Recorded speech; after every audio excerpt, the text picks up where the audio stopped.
Nous sommes le 8 août 2013 à San Angelo, une ville du centre du Texas, dans le sud des États-Unis. À 26 ans, Brandon Lawson est un solide gaillard. Il mesure 1m79 et pèse 104 kg. Brandon est un ouvrier qui travaille dur sur les champs pétroliers, jusqu'à 95 heures par semaine. Malgré sa jeunesse, Brandon est déjà 4 fois père. Il a 3 enfants en bas âge avec sa compagne Ladessa Lofton, qui ont respectivement 1, 2 et 7 ans, et il a également une autre petite fille de 10 ans, issue d'une précédente union. Brandon et Ladessa se sont rencontrés au collège, très jeunes. Elle avait 15 ans, et lui 16. Brandon et Ladessa sont à la fois meilleurs amis et amants. Ils ont grandi ensemble et ont construit une petite famille. En 2012, un an plus tôt, ils ont déménagé de Fort Worth, à côté de Dallas, pour venir vivre à San Angelo, une ville d'environ 100 000 habitants où habite également Kyle, le frère de Brandon. Kyle est le seul membre de la famille de Brandon dans la région. Le jeudi 8 août 2013 au soir, Brandon et Ladessa sont sur les nerfs. Élever 4 enfants en bas âge n'est déjà pas tout repos en temps normal, mais là, ce soir-là, l'ambiance est électrique. Un des enfants est souffrant depuis plusieurs jours. Il a une double otite. Et Ladessa est fatigué à cause de son travail. Brandon est quant à lui stressé, parce qu'il doit démarrer sous peu un nouvel emploi dans une entreprise pétrolière locale. Si Brandon et Ladessa forment, semble-t-il, un couple soudé, il connaît des hauts et des bas, comme beaucoup d'autres. Ce soir-là, c'est clairement un bas. Marquons maintenant une petite pause dans le récit. Vous allez découvrir, maintenant, comment la soirée s'est a priori déroulée. La chronologie des faits a été reconstituée à partir des données de téléphonie mobile fournies par les opérateurs téléphoniques, mais surtout des déclarations des différents intervenants. L'entourage familial de Brandon et la police. Beaucoup d'appels téléphoniques ont été passés entre les différents protagonistes ce soir-là, mais on ignore le contenu exact des conversations. C'est pourquoi il convient de garder le recul nécessaire. Revenons maintenant au récit. Le jeudi 8 août 2013, l'ambiance est tendue dans la maison qu'occupent Brandon et Ladessa à San Angelo. Vers 22h45, une violente dispute éclate. On ne connaît pas le motif exact de la querelle, mais il pourrait être dérisoire. Ce qui est sûr, c'est que des mots durs sont échangés entre Brandon et Ladessa. Le couple n'en vient pas aux mains, mais la situation est apparemment assez grave parce qu'à 22h55, Brandon appelle son père Bradley pour lui annoncer qu'il vient se réfugier chez lui. Donc Bradley Lawson l'en dissuade, et on peut le comprendre. Bradley, le père de Brandon, habite à Crowley, une ville de la banlieue de Fort Worth à 373 km de San Angelo. Et Brandon en a pour plus de 3h30 de route. Parcourir une telle distance en pleine nuit sur un coup de tête n'est pas vraiment raisonnable. Le père de Brandon essaye donc de raisonner son fils. Il lui conseille de se calmer et de rester avec sa famille. Une fois la colère retombée, il aura plus de chances de se réconcilier avec Ladessa. Sans compter que Bradley n'a peut-être pas envie de veiller toute la nuit pour attendre son fils. Mais Brandon ne veut rien entendre. Selon Ladessa, Brandon est dans un état d'esprit confus, même s'il n'a pas consommé de drogue ou d'alcool, selon les déclarations de la jeune femme. Toute cette discussion ne sert à rien. À 23h54, Brandon Lawson décide de partir. Brandon s'en va. En ce qui concerne sa tenue vestimentaire, il est torse nu et porte juste un short kaki. Au mois d'août, c'est la canicule au Texas. Au pied, Brandon porte des Nike Air Max blanches. Après avoir attrapé un t-shirt jaune qui traînait dans le salon, Brandon sort dans la nuit. Il monte à bord de son pick-up, un pick-up Ford modèle F-150 couleur argentée, et prend la route. Brandon n'a pratiquement rien emporté avec lui. Brandon a juste pris sur lui son portefeuille, ses clés et son smartphone, un modèle Motorola Droid Razr 4. Si Ladessa ressent de la colère contre son compagnon, elle s'inquiète également, et elle appelle aussitôt Kyle, le frère de Brandon qui vit dans le coin. Un quart d'heure plus tard, Kyle passe en coup de vent chez l'ADESA pour vérifier que tout va bien, selon ses propres déclarations. Nous sommes maintenant le vendredi 9 août 2013 à 0h30 du matin. Brandon a quitté le domicile conjugal depuis 35 minutes quand il appelle Kyle, son frère. C'est visiblement une très mauvaise soirée pour Brandon, car il est tombé en panne d'essence.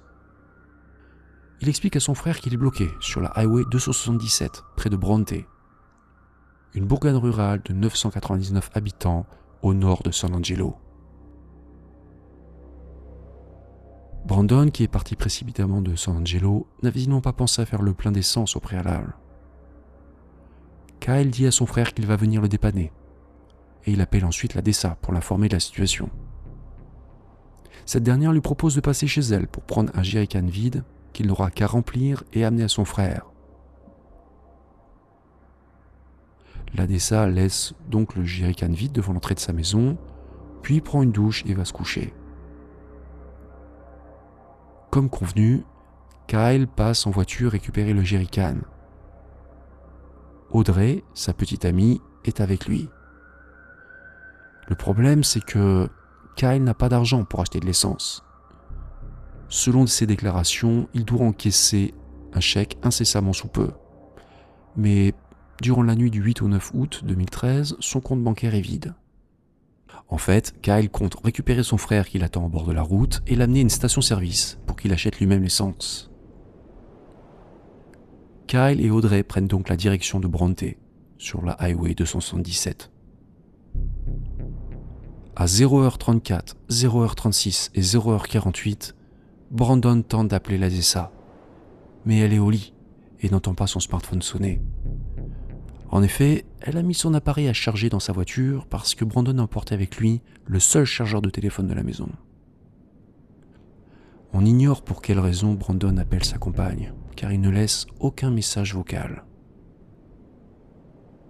À 0h58, un routier de passage dans la région compose le 911, le numéro d'appel d'urgence aux États-Unis. Il veut signaler la présence d'un véhicule gênant au bord de la Highway 277. Le conducteur du poids lourd, dont on ignore l'identité, affirme que le véhicule, apparemment abandonné, présente un danger pour les autres automobilistes. C'est le bureau du shérif du comté de Cook qui est compétent pour intervenir. L'adjoint Brandon Neal, qui circule à bord d'une voiture de patrouille, annonce qu'il se rend sur place. À 1h10 du matin, le vendredi 9 août 2013, Kyle et sa petite amie Audrey arrivent à l'endroit approximatif où Brandon est tombé en panne d'essence. Tout en conduisant, Kyle appelle son frère pour savoir à quel endroit il se trouve. Brandon lui répond, mais la communication n'est pas très bonne. Il faut dire que le secteur de Bronte n'est pas bien couvert par du réseau et il y a de la friture sur la ligne. Selon les déclarations de Kyle, c'est comme si Brandon était en train de courir dans les broussailles. Il est essoufflé et lui demande de se dépêcher d'arriver. Audrey, la petite amie de Kyle, a aussi l'occasion de parler à son beau-frère, qui lui dit à un moment « Putain, je saigne !» Audrey présume qu'il s'est égratigné sur un cactus, à moins qu'il ne se soit blessé sur un fil de fer barbelé, en passant par-dessus une clôture. Bref, le couple finit par trouver le pick-up de Brandon au bord de la Highway 277, à environ 6 km au sud de Bronte et 46 km de San Angelo. Mais le pick-up Ford F-150 est vide. Et on est au milieu de nulle part. La route traverse d'immenses terrains couverts de cactus. Un paysage typique du Texas, et il fait nuit noire. Où est passé Brandon ? À 1h15 du matin, très peu de temps après le couple, Brandon Neal, l'adjoint du shérif du comté de Cook, arrive lui aussi sur les lieux de la panne. Notez bien, car c'est important, que le policier est venu d'une autre direction et qu'il n'a rien remarqué de suspect. Il n'a vu personne au bord de la route. Donc Neal tombe sur Kyle et lui demande s'il est le routier qui a appelé le 911 pour signaler le véhicule abandonné. Donc Kyle Lawson lui répond que non, et l'informe que le pick-up appartient à son frère Brandon, qui a dû partir à pied. Marquons une nouvelle pause dans le récit. Jusqu'ici, tous les acteurs en présence, famille, police, sont d'accord sur le déroulement des faits. Mais la situation va se complexifier. L'histoire va devenir nébuleuse, car certaines choses ne vont pas être dites, voire délibérément cachées. Par exemple, Kyle Lawson s'abstient de dire au représentant de la loi, à l'adjoint Neil, qu'il vient juste de parler au téléphone avec son frère, Brandon. Vous comprendrez pourquoi plus tard. Ce vendredi 9 août 2013, à 1h15 du matin, c'est une sortie de routine pour l'adjoint Neil. Un véhicule en panne au bord de la route, c'est très banal. Les policiers sont souvent appelés pour intervenir sur ce genre d'incident. Donc sur place, l'adjoint Neil inspecte le pick-up de Brandon. Ce qui est étrange, c'est qu'il est mal garé. L'arrière dépasse un peu sur la route. Ce détail est bizarre parce qu'en général, quand on tombe en panne d'essence, on a le temps de manœuvrer sa voiture et de s'arrêter correctement sur le bas-côté. L'adjoint constate que le pick-up n'est pas endommagé. Son conducteur n'a donc a priori pas eu d'accident.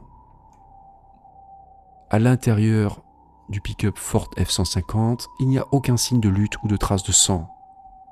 Rien n'indique qu'un crime soit intervenu. Par contre, la clé n'est plus sur le contact. Le propriétaire a dû l'emporter. L'adjoint Neil examine les alentours, dans les environs de la camionnette, mais il ne voit rien de spécial dans l'obscurité. Pas de lumière, personne.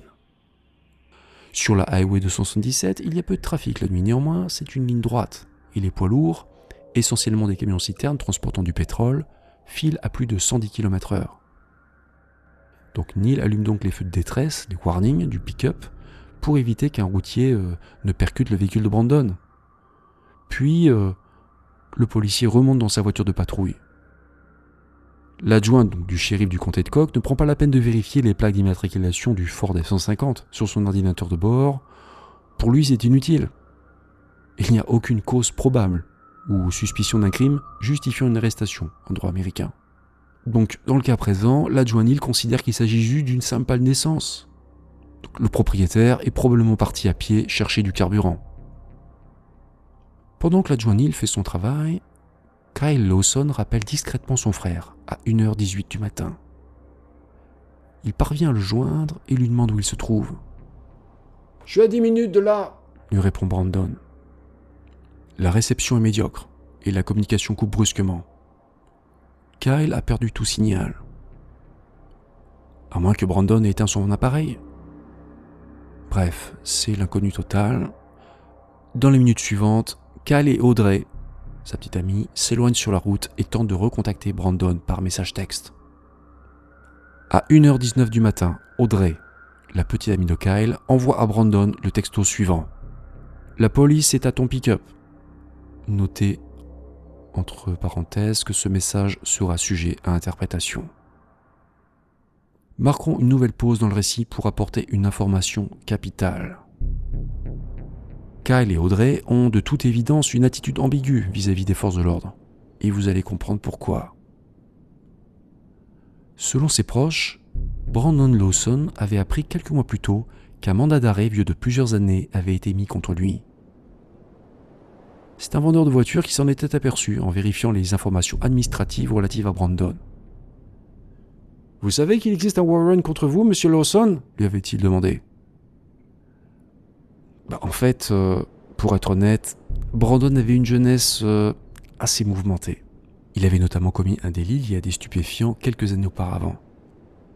Pour mieux comprendre la procédure du warrant, ou mandat aux États-Unis, il faut savoir que Brandon en fait n'avait pas pris la peine de régler une amende, ce qui entraîne l'émission automatique d'un mandat d'arrêt par les autorités. Il faut noter que cette règle s'applique pour toutes les amendes, y compris pour les infractions bénignes. Donc dans cette histoire, les proches de Brandon ne cachent pas qu'il avait un passé toxicomane, mais d'après eux, son problème d'addiction était de l'histoire ancienne. Brandon était désormais sobre. Pour preuve, il avait conservé un emploi pendant 13 mois.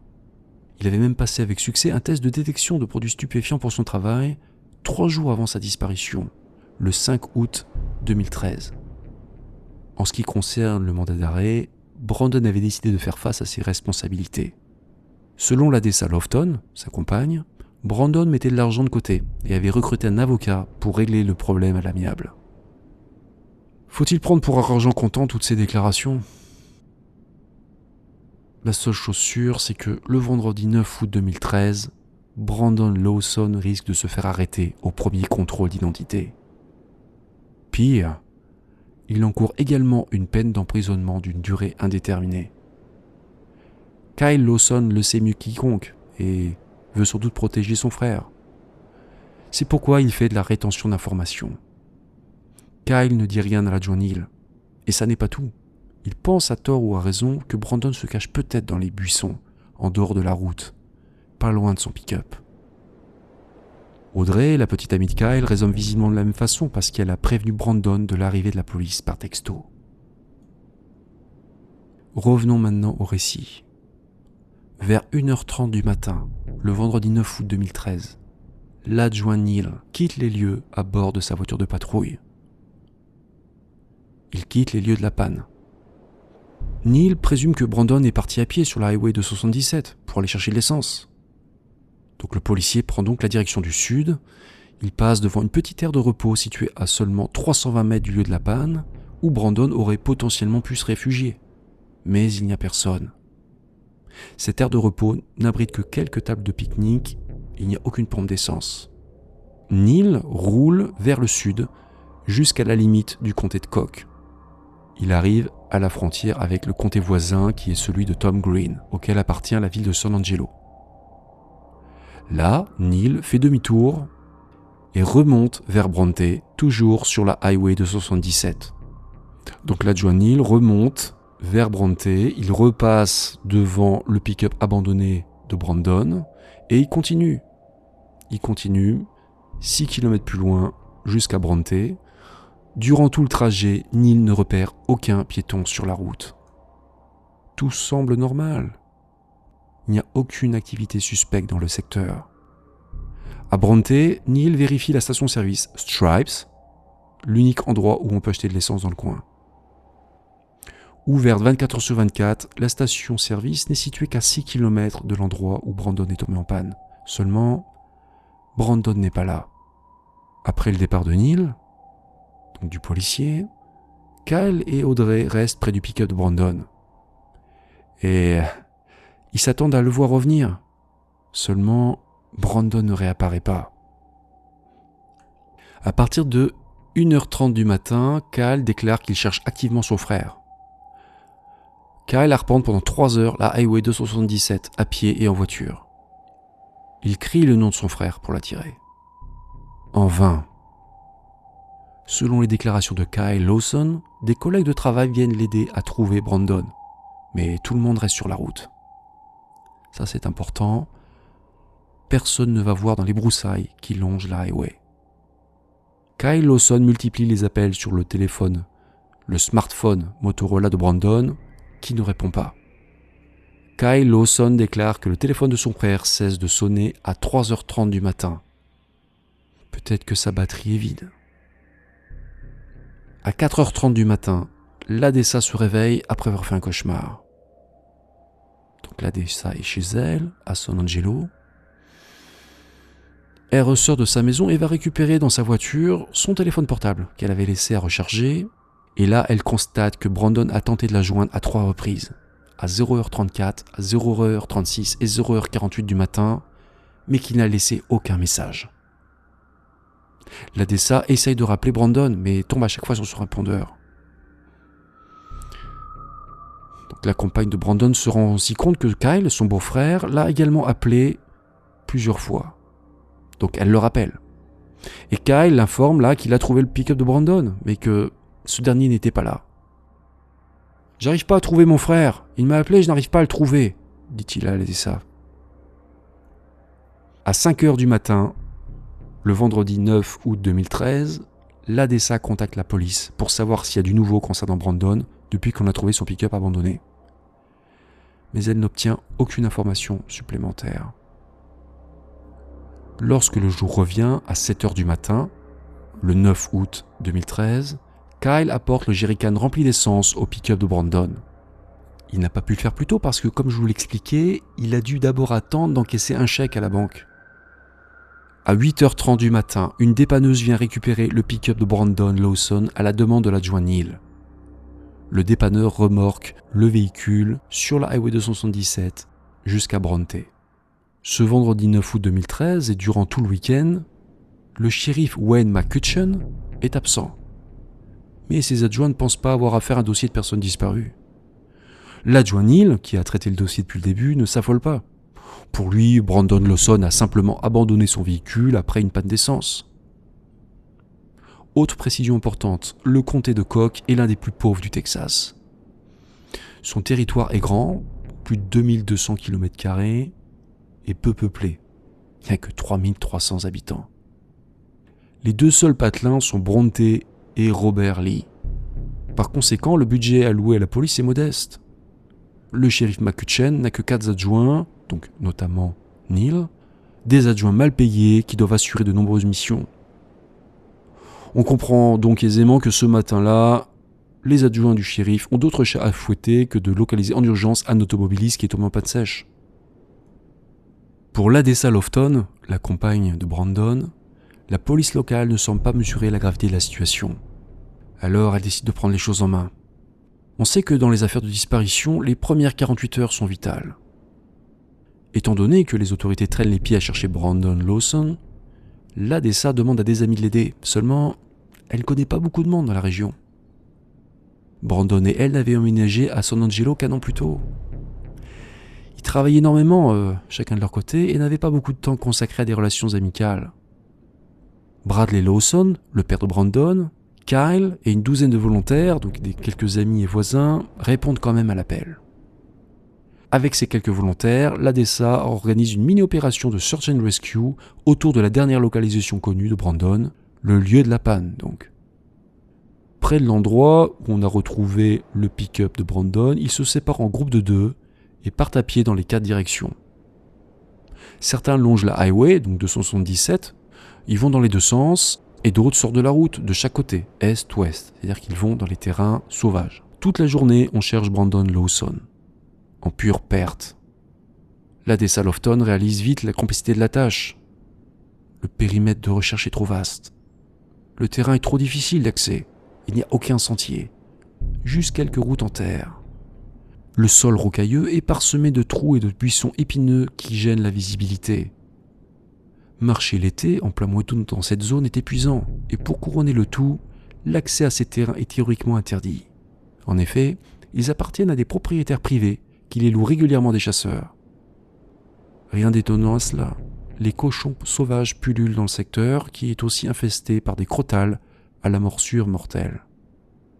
Selon les déclarations de l'ADSA, les propriétaires des terres lui donnent la permission de chercher Brandon sur la propriété, du moins au début. Une chose angoisse particulièrement la jeune femme. Au mois d'août, les températures montent très haut au Texas. Il faut donc trouver Brandon le plus vite possible parce qu'il risque de mourir de soif. En résumé, les recherches sont excessivement compliquées. L'ADSA et ses amis rentrent bredouille. Le vendredi 9 août 2013 au soir, l'ADSA est fatiguée à un point extrême. Elle décide de ne pas rentrer chez elle à San Angelo. Pour elle, elle considère que c'est plus pratique de rester sur place, de prendre une chambre d'hôtel au Country Inn de Bronte afin de rester à proximité de la zone de recherche et de ne pas faire d'aller-retour incessant entre Bronte et son domicile. Donc selon toute apparence, l'ADSA fait son maximum à cette période pour retrouver Brandon. Le lendemain, le samedi 10 août 2013, l'ADSA Lofton reprend les recherches, sans plus de succès. Le soir, elle reste encore une fois dormir au Country Inn de Bronte. Le dimanche 11 août 2013, l'ADSA paye un pilote privé avec ses propres économies pour faire une reconnaissance aérienne. L'avion décolle à 17h30 et survole pendant 1 heure le périmètre où Brandon est tombé en panne. À bord de l'appareil, l'ADSA prend des photos du sol dans l'espoir de repérer quelque chose. Rappelez-vous que Brandon portait un t-shirt jaune, potentiellement repérable de loin. Donc pendant 1 heure, l'avion fait des ronds dans le ciel. À un moment donné, le pilote aperçoit un regroupement de rapaces à environ 1,6 km de la Highway 277. C'est plutôt assez angoissant, un sombre présage.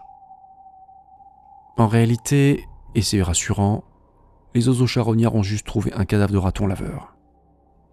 Quand l'avion regagne le sol, donc le dimanche soir, l'ADESA s'empresse de visionner les photos qu'elle a prises. Seulement, les clichés ne contiennent aucun indice intéressant. Dans la soirée du dimanche, le moral est au plus bas. L'ADESA est morte d'angoisse et même elle commence à se décourager. Toute l'énergie et l'argent dépensés depuis 3 jours se sont révélés inutiles. On n'a pas trouvé la moindre trace de Brandon. Heureusement, l'ADESA peut compter sur le soutien de Bradley, son beau-père, mais apparemment Kyle paraît lui plus distant. S'il a passé, selon ses dires, la première nuit à chercher son frère, il s'avère beaucoup moins actif par la suite. Le lundi 13 août 2013, le shérif Wayne McCutcheon, qui était absent les jours précédents, revient à Bronte. Ça fait maintenant 96 heures qu'on est sans nouvelles de Brandon Lawson. Vu qu'il a disparu dans sa juridiction, c'est le bureau du shérif du comté de Cook qui est compétent pour traiter le dossier. L'affaire revient donc au shérif Wayne McCutcheon. Le lundi après-midi, McCutcheon demande qu'on fasse décoller un hélicoptère du département de la sécurité publique, le DSP. Donc l'hélicoptère décolle à la demande du shérif et puis il inspecte la zone de la disparition. L'hélicoptère est doté d'un radar infrarouge à balayage frontal, qu'on appelle aussi Forward Looking Infrared, FLIR. C'est un équipement de haute technologie qui détecte la signature thermique de tout être vivant dans un secteur défini. Donc l'hélicoptère vole à très basse altitude, à seulement 10 mètres du sol, mais il ne repère rien. Le radar thermique, lui, pareil, il reste aveugle, alors que normalement, ce type d'équipement est capable de déceler un cadavre pendant plusieurs jours, parce qu'il continue d'émettre de la chaleur. Là, c'est un échec total. Lundi soir, l'appareil revient à la base. On n'en sait pas plus sur la disparition de Brandon. Donc là, vu les résultats désastreux, le lendemain, le mardi, donc le shérif McCutcheon ne juge pas utile de renvoyer l'hélicoptère au sud de Bronte pour poursuivre les recherches. Et il faut dire qu'aussi, c'est parce qu'il en a appris davantage sur les circonstances du départ de Brandon le soir du 8 août 2013. Sachant que Brandon a quitté le domicile conjugal après une dispute avec sa compagne, l'ADESA, McCutcheon présume que Brandon est parti rejoindre une autre femme. Une femme qui a très bien pu venir le chercher sur la Highway 277, après qu'il soit tombé en panne. Et c'est vrai que ça peut s'entendre. Jeune et plutôt beau garçon, Brandon avait peut-être une liaison cachée. Pour l'ADESA, c'est juste impensable. Le couple qu'elle formait avec Brandon avait certes déjà connu des passages à vide et des séparations, mais ils s'étaient toujours réconciliés. Depuis 10 ans, Brandon et l'ADESA étaient très soudés. Brandon n'avait jamais quitté le foyer plus d'une heure, même après une dispute, et surtout, il n'aurait jamais abandonné sa famille. Brandon était un bon père et il travaillait dur pour ses enfants. Dans les jours suivants, l'ADESA remplit un formulaire de déclaration de personnes disparues et les autorités émettent officiellement un avis de recherche concernant Brandon Lawson.